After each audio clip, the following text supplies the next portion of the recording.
We have multiple New York Knicks updates as major changes are coming to the New York Knicks, with multiple players speaking out on the issues that this starting lineup clearly has, some of the changes that are going to go down, and what the New York Knicks are ultimately going to have to do in order to come back from finding themselves in a massive hole in the Eastern Conference Finals after appearing there for the first time in 25 years and absolutely embarrassing themselves on home court in a way that makes no one proud to be a Knicks fan, like it's 2015 or something.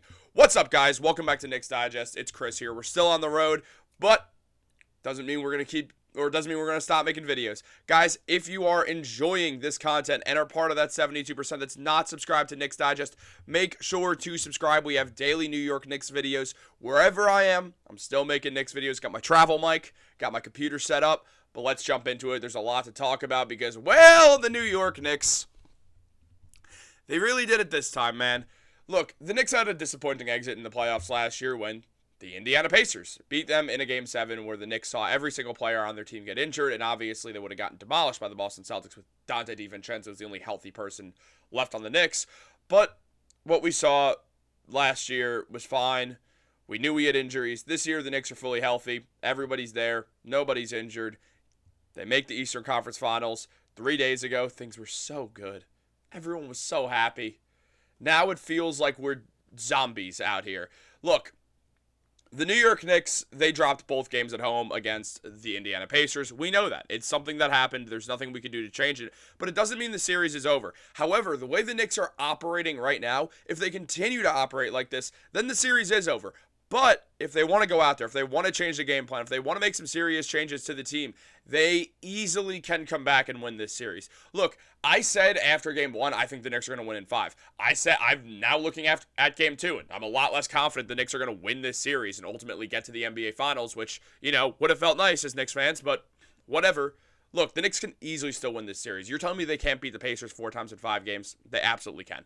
They could totally push this out. I do think what's going to happen is we're going to see them split in Indiana. I think they're going to win Game 3. I think they're going to lose Game 4 or even the other way around. The thing is, can they win 3 straight, including 1 at Indiana and 2 at home, where you've been embarrassing yourselves all playoffs long? That's the real question they have to answer. I mean, the Knicks have had so many embarrassing home losses throughout this playoff stretch. The one thing we can really lean back on is knowing that the Knicks are 6-1 in the playoffs on the road. And Tom Thibodeau, he's going to need to make some adjustments because it's far different than just, they're struggling at home. There's issues here. There's issues with who's not in the starting lineup and who is in the starting lineup, and it's something the Knicks are going to have to address, and it's already been getting addressed.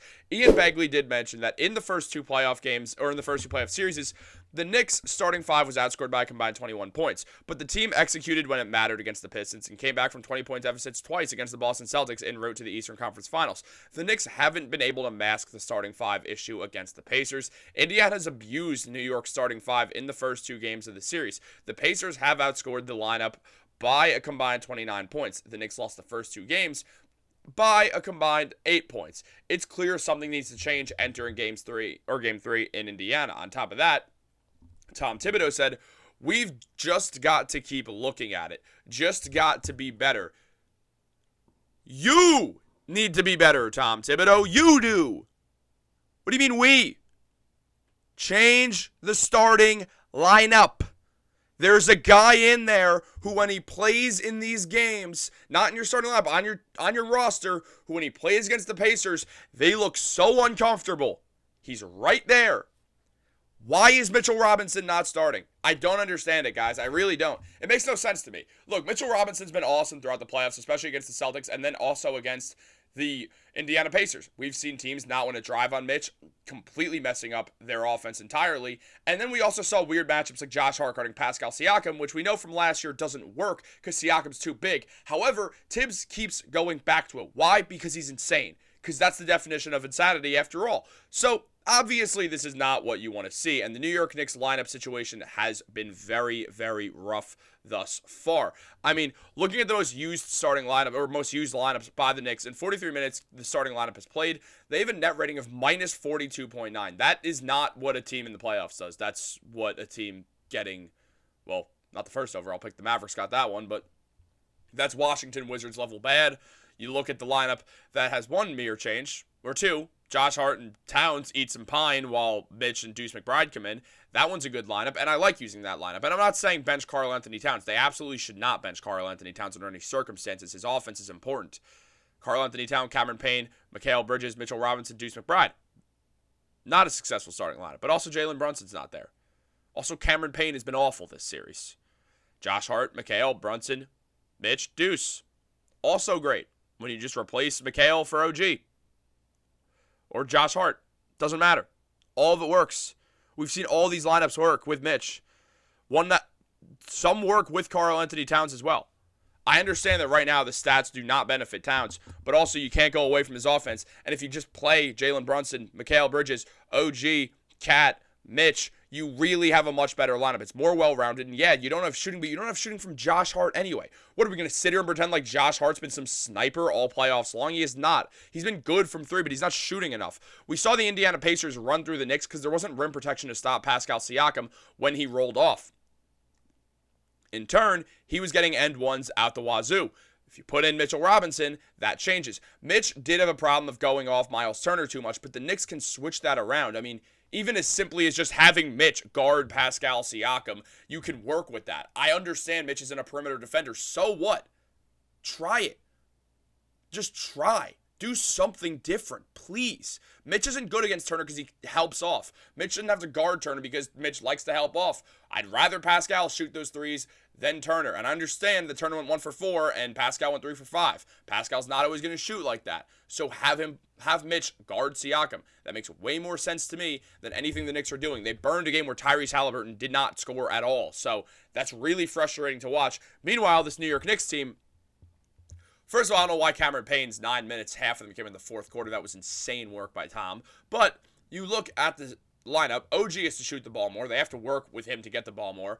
Karl-Anthony Towns, I don't even know what is going on. It's just him in the playoffs is just a lack of urgency. And then Jalen Brunson was great, except for that final shot, which was absolutely insane. There was no rhyme or reason to that. The Knicks had a timeout, and Jalen Brunson just hoisted up some heavily contested deep three, like you're trying to sell an NBA 2K game because you're mad at your teammates in the rec center, which is absolutely nuts. Josh Hart, he has to go to the bench for Mitch. It just, look at the difference. Look at the stat difference. They each had 6 points, except Mitch had 9 rebounds. On top of that, had 3 blocks, and changes the defensive scheme. He had a +6, while Josh was -10. I don't hate Josh Hart by any means. I love Josh Hart. He's one of my favorite players on the team. However, there's a noticeable issue that both Karl-Anthony Towns and Josh Hart are struggling. Mitchell Robinson fixes both those problems in one. So what the Knicks have to do is start Mitchell Robinson for Josh Hart, and those problems go away, guys. It's really not that complicated. So the Knicks need to go out there and do that. That's a must. There's no way around it. And at this point, it's live or die, and Mitch has to be there. Mikal Bridges said about the starting lineup that I think we just have to talk to each other off the jump. I think maybe we just play a little soft in the beginning. I'm not sure. Mitch fixes that problem. And Bagley mentions that Tom Thibodeau played McBride and Robinson for the majority of the first half. New York outscored Indiana by 10-plus points when one of those players was on the floor. McBride was less effective later in the game, and Robinson seemed to tire late in the fourth quarter, but it's hard to ignore the total impact on the game. They made up for their starters' poor first quarter. It was telling to me that when Hart was asked about Robinson, he mentioned Robinson should be playing more often, which is true. Josh Hart said, man, he's huge. He's someone who does everything. Offensive rebound, defensive rebound. He can guard the perimeter, guard in the post. He's a big X factor for us. We have to figure out ways. I think he played 30 minutes. Figure out ways if he can play more.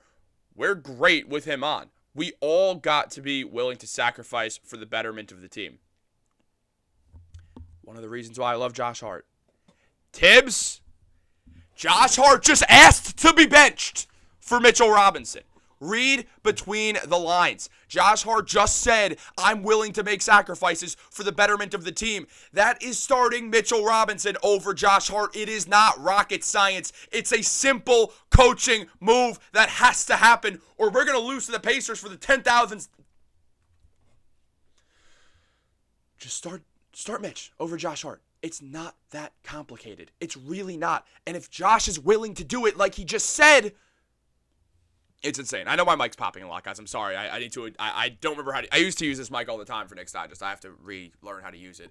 But, we're on the road. I'm tired as hell. I just watched the Knicks absolutely lose last night while Ben Rogers of Raptors Digest just had a great time cheering for Pascal Siakam and making fun of me. So, I'm upset. So I didn't go to hang out with him. Him and Darius Dominguez of Rangers Digest and Leafs Digest are on a hike right now, and I'm here venting into a computer because the Knicks just absolutely embarrassed themselves. Why? Why? Why, Tibbs? Why wouldn't you start Josh Hart? It makes no sense to me. There's no rhyme or reason to why you shouldn't start Mitchell Robinson. Everything screams start Mitchell Robinson. All of it. Every single bit screams start Mitch. I mean, look. I can't see that. I'm not going to lie. I freaked out. Now I'm farther away from my computer. Look. The Knicks starting lineup has played 308 minutes together in this postseason. They have a net rating of minus 10.62. The worst in the NBA. The Utah Jazz had a net rating of .930, negative .930 this season. The Knicks are worse than the Jazz, man. What are you doing, Tibbs? Switch something around, please. Please. Hot hand theory mentioned. The most played lineup of the final four teams. What stands out? That the Knicks have a negative net rating in 292 minutes, the most minutes. You know what stands out, hot hand theory. You're also just doing your thing. All love to hot hand theory. They're an awesome Twitter account. But the Pacers, heavily plus. Timberwolves, heavily plus. Thunder, not as much, but their bench is a lot better than the Knicks. The Knicks, who keep using the lineup, it's not working. As Sam Quinn said, as of right now, the Knicks starting lineup is minus 50 in the playoffs. The worst five-man plus of any playoff lineup has been Oklahoma City starters in the Orlando bubble against Houston, went minus 62. That was the Chris Paul team. For anyone watching, that team had that .2 chance to make the playoffs. Meanwhile, the Knicks are 4 games away from the NBA Finals. They should be 2 games away, but they blew it twice now. The Knicks starting lineup has lost a combined 40-24 at the start of halves. All the measurements say get rid of this. As Hot Hand Theory also said, the data gets wilder. The NBA's lineup data goes back to the 2007-2008 season. Of the 72 teams to make the conference finals since then, the Knicks have the 4th worst most played lineup. Despite that, they've already played 15th most minutes among qualifying lineups. And after Game 2, the starting lineup has officially played the worst most played lineup of any conference finalist since 2008 at minus 9.5 per 100 possessions. This is not working. The starting lineup has to change, and Tom Thibodeau has to start Mitchell Robinson over Josh Hart, who just advocated for that to happen. It's so simple. Guys, what do you think should happen? Do you still have any hope in the Knicks? I'm going to be honest. I think they could easily win this series. I truly think they could win 5 out of these, or 4 out of these next 5 games. I really do. They just can't keep doing what they're doing right now. They have to make switches. Also, Mitch starting eliminates Hack Mitch. It's easy. All right, this video ran a little bit long, guys.